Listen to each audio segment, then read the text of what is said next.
अयोध्या में राम ही राम है, इसमें कोई दो राय नहीं। लेकिन बीजेपी ने ऐसा माहौल क्रिएट करने के लिए पूरी कोशिश कर रखी है जैसे राम भगवान बीजेपी के रहे हों। आईटी सेल की तस्वीरों में कहीं पीएम मोदी भगवान श्री राम की उंगली पकड़े नजर आ रहे हैं, तो कहीं भगवान श्री राम हवाई जहाज से उतरते हुए दिखाए जा रहे हैं। है ना अद्भुत नजारा। धर्म ग्रंथों के मुताबिक जो भगवान श्री राम कण कण में समाये थे, अब तस्वीरों को देखकर ऐसा लग रहा है जैसे उन्होंने बीजेपी ज्वाइन कर ही ली है। ऐसा क्यों हो रहा है? क्या ये सवाल आपके मन में नहीं आता? क्या आपको नहीं लग रहा कि ये सब भव्य तैयारी इसलिए है ताकि हर कोई ये मान ले कि बीजेपी ही वो पार्टी है जिसने सनातन की रक्षा की और आगे भी वही करेगी? लेकिन ये तो सच नहीं है। क्या आपको ये आस्था को कैश कराने की एक कोशिश नजर नहीं आती? क्या मजहब के नाम पर, धर्म के नाम पर सियासी मुनाफे हासिल करने की जुगत आपको नहीं दिखती? क्या आपको नहीं लगता कि ये धर्म के नाम पर एक तिजारत हो रही है? अगर यह तिजारत नहीं है तो फिर मुझे सवाल पूछने दें कि आखिर जो बीजेपी सनातन की रक्षा के संकल्प लेती हो, वो बीजेपी सरकार गोवा में सनातन के अपमान पर चुप क्यों हो जाती है?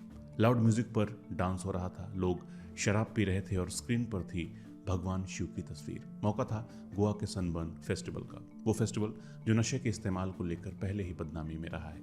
क्या यहाँ सनातन का अपमान नहीं हो रहा था? ये ज्यादा पुरानी बात भी नहीं है। इधर राम मंदिर में प्राण प्रतिष्ठा की तैयारियां हो रही हैं, तो गोवा में नए साल के मौके पर हो रहा था नशे में नाचने वाला सनबर्न फेस्टिवल। हैरानी की बात तो यह है कि सब कुछ हो जाने के बाद भी बीजेपी की तरफ से एक भी बयान ऐसा नहीं आया कि जिसमें वो कह रहे हों कि ये गलत था, एक्शन लिया जाएगा। चुप्पी साध लेने की ऐसी भी क्या मजबूरी थी? मकसद साफ है, गोवा में पर्यटन के नाम पर लोगों को शराब के नशे में नचाकर पैसा कमाया जाना था। तो क्या भगवान शिव की तस्वीर लगाकर आयोजक ये दिखाना चाहते थे कि भगवान शिव शराब पीने और निषिद्ध पदार्थों का उपयोग खुद ही करते थे, लिहाजा आप भी बेखौफ होकर करिए, नाचिए और मस्त रहिए? सनबर्न में भगवान शिव के अपमान का मामला सामने आया आम आदमी पार्टी के गोवा के अध्यक्ष अमित पालेकर के सोशल साइट एक्स पर किए गए दावे से। पालेकर ने लिखा, ईडीएम फेस्टिव में लोग शराब पी रहे थे और तेज संगीत पर नाच रहे हैं और मेरे भगवान शिव की तस्वीरें अपमानजनक तरीके से स्क्रीन पर दिखाई जा रही हैं। इससे मेरे सनातन धर्म को ठेस पहुंचती है। पालेकर ने सीएम डॉक्टर प्रमोद सावंत को टैग करते हुए लिखा कि आपको तुरंत इसके खिलाफ एफआईआर दर्ज करानी चाहिए। ईडीएम उत्सव के लिए हमारे भगवान का उपयोग करना अनुचित है जहां शराब परोसी जाती है। मैंने पुलिस महानिदेशक को फोन किया था और मांग की थी कि सनबर्न उत्सव के आयोजकों के खिलाफ एफआईआर दर्ज की जाए। कांग्रेस नेता विजय भिके ने तो सनबर्न के आयोजकों के खिलाफ मापुसा में पुलिस शिकायत भी दर्ज कराई। उन्होंने कहा कि आयोजकों ने ऐसा दिखाया कि भगवान शिव शराब पीने, निषिद्ध पदार्थों के उपयोग और कार्यक्रम में होने वाली किसी भी अन्य अवैध गतिविधि को स्वीकार करते हैं। इतना सब कुछ हो गया मगर बीजेपी ने चुप्पी साध ली। इस चुप्पी पर आपको कुछ और भी याद दिला दूं। हाल ही की बात है, ज़्यादा पुरानी नहीं। बीजेपी ने मध्य प्रदेश, राजस्थान और छत्तीसगढ़ के चुनाव जीते, तो केंद्रीय मंत्री और बीजेपी के सीनियर लीडर हैं गिरिराज सिंह। उन्होंने इस जीत को लेकर सोशल मीडिया एक्स पर लिखा, सनातन था, सनातन है, सनातन रहेगा। तो क्या चुनाव जीतना है सनातन? क्या सनातन की रक्षा चुनाव जीतने पर हो जाती है, या फिर सत्ता में रहकर जो सनातन का अपमान हो रहा है वो अपमान नहीं है? तमिलनाडु के सीएम के बेटे उदयनिधि स्टालिन ने सनातन धर्म पर विवादित बयान दिया तो बीजेपी ने खूब सनातन सनातन किया। नहीं सहेंगे सनातन का अपमान के नारे बुलंद किए। बयान डीएम के नेता का था मगर सवाल सोनिया गांधी, राहुल गांधी और प्रियंका गांधी से किए गए। सांसद और पूर्व मंत्री ने कहा था, सोनिया चुप क्यों है? क्या सनातन को बदनाम करने के लिए बना है इंडिया गठबंधन? ये भी कितनी क्यूट बात है ना। सत्ता में खुद हैं, सब कुछ आपका है, लेकिन सवाल विपक्ष से। अगर सनातन का अपमान हुआ तो आप कार्रवाई क्यों नहीं करते? अब अगर गोवा में सनबर्न फेस्टिवल में सनातन का अपमान हुआ तो आप चुप क्यों हैं? क्यों एक्शन नहीं लेते?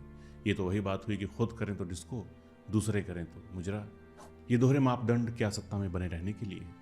इसी दोहरे मापदंड का प्रहार करते हुए कांग्रेस के सीनियर लीडर गिरीश चोडनकर ने कहा, सीएम प्रमोद सावंत सनातन धर्म के बारे में काफी बोलते हैं, लेकिन भगवान शंकर की तस्वीर का इस्तेमाल उस वक्त किया गया था जब लोग नशे में थे और शराब के साथ नाच रहे थे। तब एलईडी स्क्रीन पर यह तस्वीर थी। गोवा सरकार ऐसे आयोजकों के खिलाफ कार्रवाई करने में विफल रही। अब यह बात साफ है कि सावंत सिर्फ इसलिए चुप रहे क्योंकि सनबर्न फेस्टिवल उनके नेता और पार्टी के लिए एटीएम है। भाजपा के लिए हिंदुत्व तो सिर्फ वोट हासिल करने और सत्ता हथियाने का जरिया है। अब एक और दोहरा मापदंड देखिए। कितनी हैरानी की बात है कि जहां नॉइज पोल्यूशन को कम करने के लिए यूपी में मस्जिदों और मंदिरों के लाउड स्पीकर उतरवा दिए गए, वहीं गोवा में आधी रात के बाद भी तेज म्यूजिक वाले फेस्टिवल होते रहते हैं और तय मानक से ज्यादा शोर के साथ म्यूजिक बजता रहता है। सुप्रीम कोर्ट ने साउंड के क्या मानक तय किए हैं, पहले ये जान लेते हैं। लाउडस्पीकर की आवाज़ को लेकर सुप्रीम कोर्ट के 2 आदेश हैं। पहला आदेश 18 जुलाई 2005 का है तो दूसरा 28 अक्टूबर 2005 का। नॉइज पोल्यूशन पर सुप्रीम कोर्ट का सबसे अहम फैसला 18 जुलाई 2005 का है, जिसमें कोर्ट ने कहा था कि हर व्यक्ति को शांति से रहने का अधिकार है और ये अधिकार जीवन के मौलिक अधिकार का हिस्सा है। 18 जुलाई 2005 को आदेश में सुप्रीम कोर्ट ने आवाज़ को लेकर कुछ मानक तय किए। कोर्ट ने आदेश दिया था कि सार्वजनिक स्थल पर लगे लाउडस्पीकर की आवाज़ उस क्षेत्र के लिए तय शोर के मानकों से 10 डेसिबल ए से ज़्यादा नहीं होगी या फिर 75 डेसिबल ए से ज़्यादा नहीं होगी। इनमें से जो भी कम होगा वही लागू माना जाएगा। जहां भी इन तय मानकों का उल्लंघन हो वहां लाउडस्पीकर और उपकरण जब्त करने के बारे में राज्य प्रबंध करे। अब आप देखिए सनबर्न फेस्टिवल में कैसे सुप्रीम कोर्ट के आदेश का उल्लंघन किया गया। 100 डेसिबल तो छोड़िए, मीडिया रिपोर्ट्स के मुताबिक सनबर्न की साउंड 300 डेसिबल के पार हो जाती है, फिर भी उसे नहीं रोका जाता। क्यों? जब यूपी में सनातन की रक्षा का संदेश देने के लिए मस्जिदों से लाउडस्पीकर उतराए जा सकते हैं, तो फिर गोवा में ये लाउड साउंड पार्टियां आधी रात के बाद भी क्यों नहीं रोकी जा सकती? सनबर्न फेस्टिवल एक म्यूजिक फेस्टिवल होता है जिसकी शुरुआत हुई थी साल 2007 में। फिर इस पर कुछ समय तक गोवा में रोक लगी तो ये बाहर होने लगा। अब 2019 से फिर गोवा में हो रहा है। 2-3 दिन तक चलता है।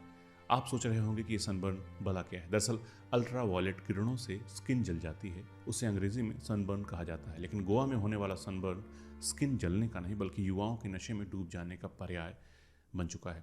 युवा पीढ़ी में नशे का क्रेज बढ़ता देख वहाँ के संस्कृत प्रेमियों ने इस नशे के त्यौहार को खत्म कराने की मांग सरकार से की थी। कहा जाने लगा कि सरकार को शास्त्रीय संगीत का प्रसार करना चाहिए, ना कि ट्रांस म्यूजिक का।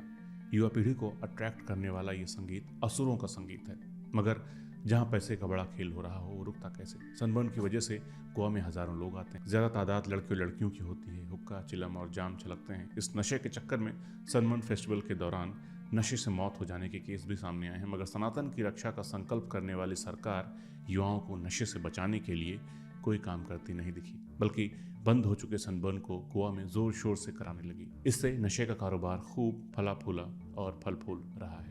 यही वजह है कि गोवा की रातें नशे में डूबती जा रही हैं और शिकार हो रही हैं नाबालिग लड़कियां।